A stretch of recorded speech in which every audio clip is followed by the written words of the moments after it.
So hi guys, welcome back to my channel. So guys, চলে আসলাম আরেকটি important video নিয়ে আপনাদের সঙ্গে কথা বলার জন্য। সো গাইস, নিউ ইউটিউবার বা যে কোনো ইউটিউবারের ক্ষেত্রে ডেলি আপলোড এটা কিন্তু একটা ভীষণ ইম্পর্ট্যান্ট একটা বিষয়।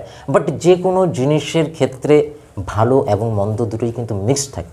সো গাইস, আপনি যদি ডেলি আপলোড করে থাকেন তার একটা ভালো এফেক্টস আছে, আর আপনি যদি রেগুলার আপলোড না করেন তারও একটা কিন্তু রয়েছে, এবং ডেলি আপলোড করলে তারও একটা কিন্তু ব্যাড এফেক্ট রয়েছে। সেটা কি, সেই বিষয় নিয়ে কিন্তু আজকে আলোচনা করবো। সো গাইস, ভিডিওটি আপনারা সম্পূর্ণ দেখুন, দেখলেই কিন্তু বুঝতে পারবেন যে বিষয়টা কি। সো গাইস, আপনি যদি ডেলি ভিডিও আপলোড করে থাকেন তাহলে আপনি বুঝতে পারবেন যে আপনার যে কমিউনিকেশন স্কিল বা কথা বলার যে ঢং বা আপনি যেভাবে যে এডিটিং করছেন সেটার ইমপ্রুভ হবে day by day.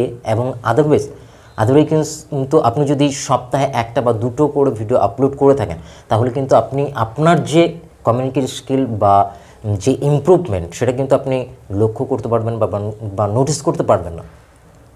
So guys, daily video upload করলে আপনার যে মনিটাইজেশন ক্রাইটেরিয়া সেটা কিন্তু তাড়াতাড়ি কমপ্লিট হয়ে যাবে। অর্থাৎ 1000 সাবস্ক্রাইবার এবং 4000 ওয়াচ টাইম কমপ্লিট করতে কিন্তু অনেক সময় লাগে। 1000 সাবস্ক্রাইবার অনেক সময় হয়ে যায় তাড়াহুড়োতে, বাট ওয়াচ টাইম কিন্তু কমপ্লিট হতে চায় না। তাই daily video upload is very important for all YouTuber.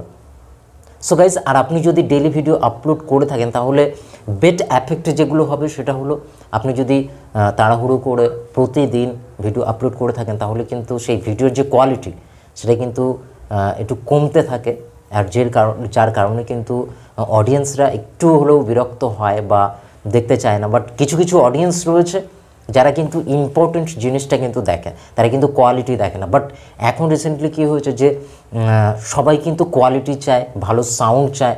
So guys, এটা আপনাকে মাথায় রেখে অডিয়েন্সের যে ডিমান্ড সে অনুযায়ী আপনাকে ভিডিও করতে হবে।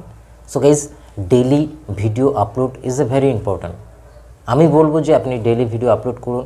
একটু হলেও কোয়ালিটি কম থাকলে কিন্তু যায় আসে না, বাট কনসিস্টেন্সি থাকাটাই কিন্তু ভীষণ ইম্পর্ট্যান্ট। এতে মনিটাইজেশন যে রেগুলারিটি বা ক্রাইটেরিয়া সেটা কিন্তু তাড়াতাড়ি কমপ্লিট হয়ে যায়।